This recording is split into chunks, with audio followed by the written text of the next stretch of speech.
mga sospek sa Riluya ambush natumbok na sa kapulisan. Duha niini ang nailhan, apil na ang gitumbok nga prime suspect sa krimen. Ani ang report. Narunda na sa kapulisan ang gitaguan sa suspek nga mibanhig sa gisakyan nilang San Fernando Mayor Lacambini, Riluya. Apan gipugan ng una ni Chief Superintendent Debold Sinas, Regional Director sa Police Regional Office 7, nga ibutyag ang mga suspitsado hangtod mapahibaw ang banay Riluya. Atol sa pagpangrunda sa gitaguan sa mga suspek, wa na maabti pa sa kapulisan ang mga suspitsado.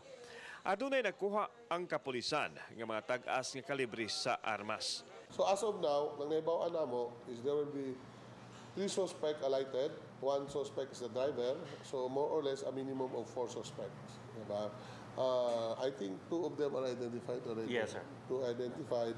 We conducted raids already na pamipalo up, but we have to talk to the family first. Giestablisar pa sa Piaro 7 kung gun for hire ang grupo nga miambos nilang Mayor Riluya ug kaubanan. Ang pagpamanhig misangpot sa kamatayon ni ABC Federation President Ricardo Riluya, bana sa mayor, uban sa lain pang duha ka mga kauban. Gisubay pa sa kapulisan ang tanang anggulo sa krimen, apan mas gitutukan nila karon ang politika nga mo'y motibo sa krimen. Wa may magtudlo kung siya mastermind, kung siya middleman.